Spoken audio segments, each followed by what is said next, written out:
Hello! We have been exporting berry housing and sales for over 20 years.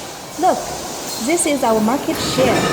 With our experience, sea shipment will take 1 to 4 months to get final destination. So how to avoid steel parts being rusty is our first concern. We have tested a lot of packing materials.